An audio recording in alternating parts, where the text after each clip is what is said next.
오늘의 말씀 제가 읽겠습니다. 부활이 없다 하는 사두개인들이 그날 예수께 와서 물어 이르되 선생님이여 모세가 일렀으되 사람이 만일 자식이 없이 죽으면 그 동생이 그 아내에게 장가들어 형을 위하여 상속자를 세울지니라 하였나이다.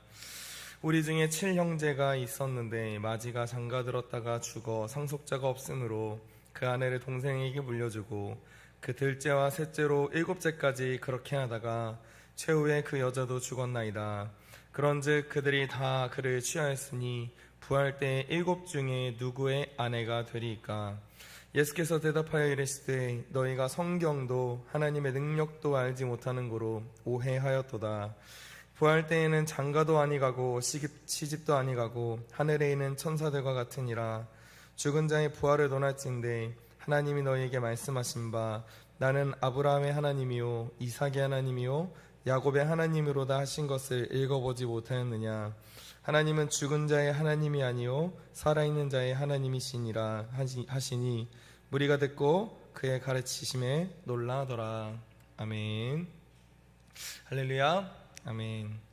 무엇에 중점을 두시겠습니까? 라는 제목으로 말씀을 전하도록 하겠습니다. 오늘 이 본문의 말씀은 예수님과 사두개인들의 일명 부활 논쟁의 이 부분의 말씀을 우리에게 보여주고 있습니다. 그런데 이 말씀을 계속 읽어보다 보면 예수님께서 전하신 이 말씀이 사두개인들과 분명히 다르다는 것을 발견하게 됩니다.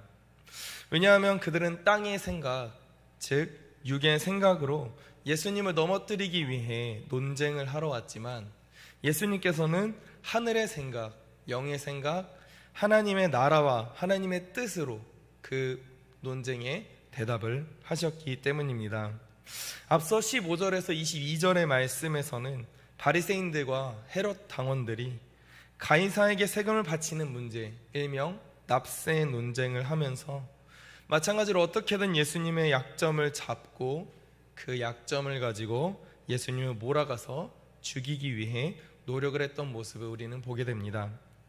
하지만 예수님은 가이사의 것은 가이사에게, 하나님의 것은 하나님께 바치면 된다는 이 말씀으로 그들을 떠나가게 하셨습니다. 이 역시 육의 생각이 아닌 영의 생각으로, 하나님 나라의 생각으로 하신 말씀이었던 것이지요.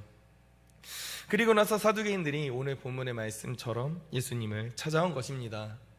사두개인들은 다윗의 시대의 대제사장으로 있었던 사독의 후손들로 추정된다고 하며 그들은 부와 명예가 있고 로마인들과 친하게 지냈으며 전통을 거부하고 하나님의 말씀을 윤리적인 입장에서만 인정을 하는 그러한 사람들이었다는 것입니다. 바리새인들이 율법주의자였다면 이 사두개인들은 이성주의자였다라고 생각할 수 있습니다. 그래서 그들은 몸에 부활이 없다고 말을 하는 사람들이었고 영혼의 불멸도, 천사들의 존재도, 그런 영들의 존재조차 다 부정하는 그러한 사람들이었습니다. 하나님의 섭리를 인정하지 않고 인간의 자유를 주장하는 오늘날의 이성주의자와 같은 사람들이었다 하는 것이지요.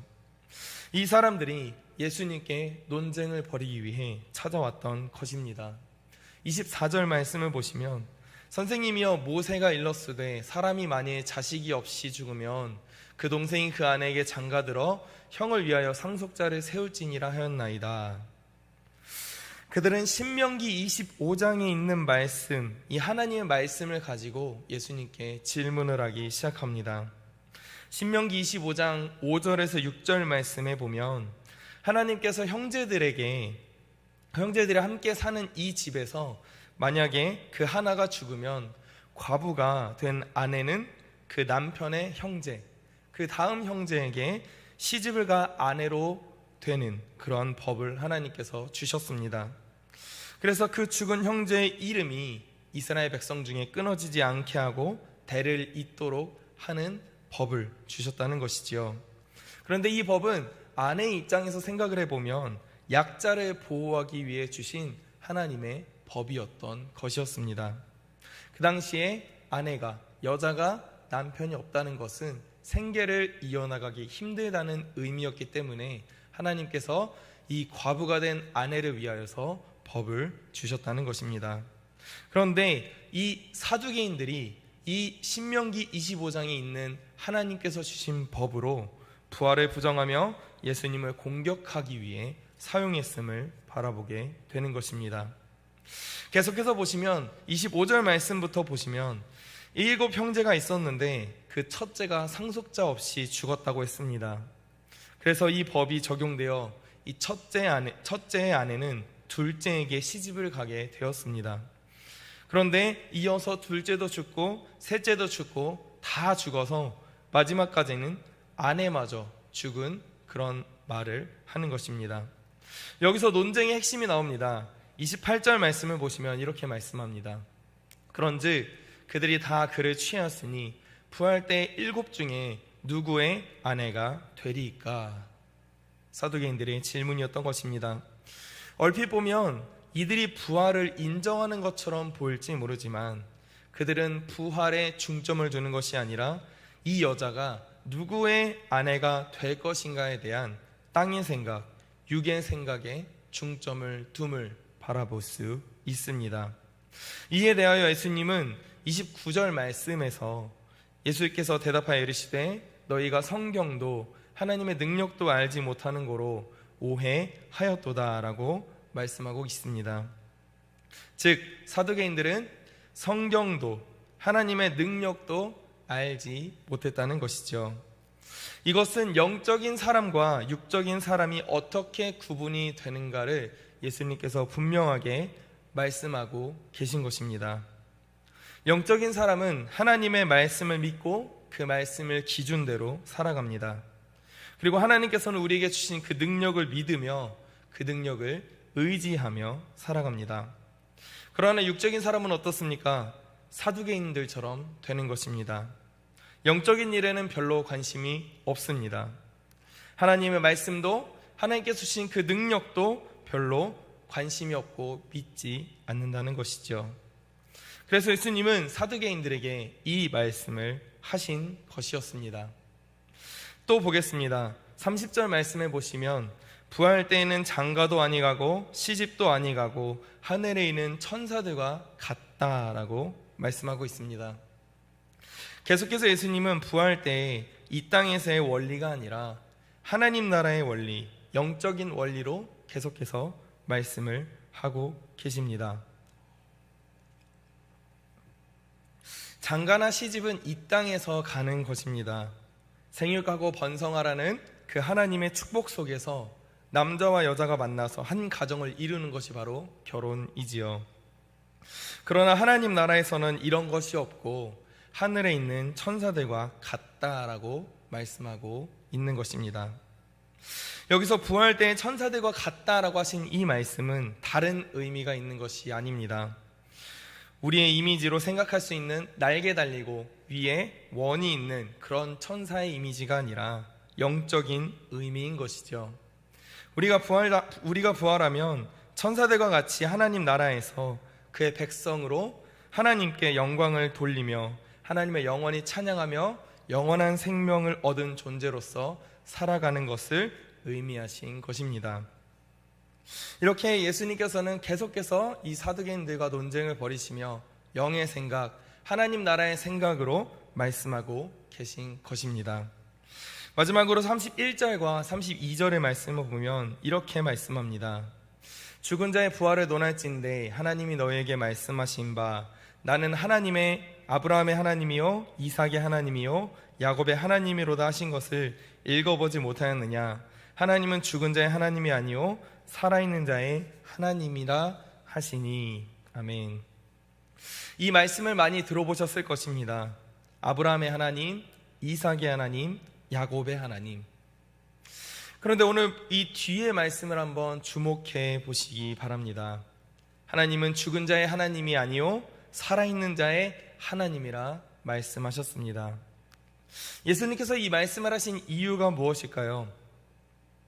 아브라함, 이삭, 야곱 모두는 이 땅에서 이미 죽은 사람들입니다. 예수님이 이 땅에 오시기 전부터 훨씬 오래전에 이미 죽은 사람들이지요. 그렇게 이 말씀을 하신 예수님의 이 말씀을 통하여 사두개인들이 부활에 관심이 없고 얼마나 무지한가를 드러내 보이셨던 것입니다. 아브라함의 하나님이었다, 이삭의 하나님이었다, 지금은 아니다가 아닙니다. 지금도 아브라함의 하나님, 이삭의 하나님, 야곱의 하나님이라는 현재형을 사용하시면서 지금도 역시 이들의 하나님이시다 말씀하고 있는 것입니다. 종합해 보면 이미 그들은 이 땅에 죽어서 없지만 부활하여 이미 하나님의 나라에서 영원한 생명을 얻었고 지금도 하나님께 영광을 돌리는 성도로서 그들은 부활했다, 하나님 예수님께서 말씀하신 것입니다. 여러분, 그렇다면 이 오늘 본문의 말씀이 우리에게 전하는 것이 무엇일까요? 우리는 이 땅을 살면서 어떤 원리를 따라가는가를 깊이 생각해야 한다는 것입니다. 육적인 생각을 따라 이 땅에서의 원리만을 따르며 살아가시겠습니까? 육적인 생각에 중점을 두시겠습니까?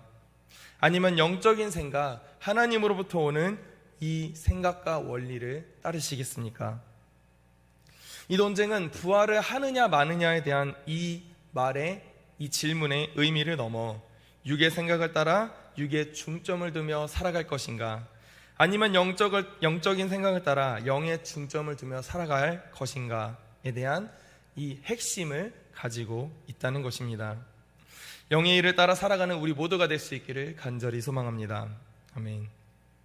각 부서마다 여름 사역이 진행되고 있습니다. 유치부가 이미 2주 전부터 시작이 되었고 중고등부가 저번 주에 수련회를 마쳤습니다. 저도 중고등부 수련회에 참여해서 많은 부분들을 도왔습니다. 그리고 그 기간 동안 제 안에 있었던 많은 생각들이 깨어지는 시간이기도 했습니다. 아시는 분은 아시겠지만 개인적인 생각으로는 중고등부 수련회가 진행되면서 계획대로 이루어진 것이 거의 없다라는 생각을 했습니다. 한 예로 저와 연주 전사님 그리고 다운 형제와 승현 형제가 선발대로 출발하기 위해 수련회 장소로 먼저 출발하게 되었습니다. 그런데 도착해서 바로 짐을 빼고 악기와 음향 기기들을 설치할 수 있을 줄 알았는데 그것을 하나도 하지 못하고 계속 기다리는 상황이 벌어지게 되었습니다.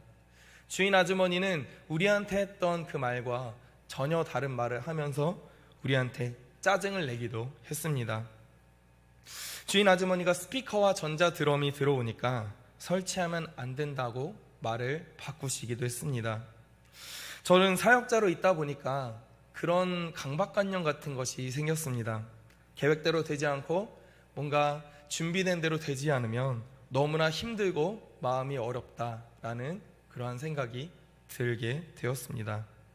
그래서 기도하면서 어떻게든 마음을 다스리고 이 가운데 계획된 것이 하나도 진행되지 않았다는 이 상황 가운데서 주시는 하나님의 은혜가 있을 것이라고 믿으며 준비를 하고 진행을 했습니다. 그런데 이 2박 3일간의 수련회를 마치고 집으로 돌아가면서 들었던 생각은 계획하신 것이 하나도 되지 않아도 하나님의 은혜는 충만할 수 있구나.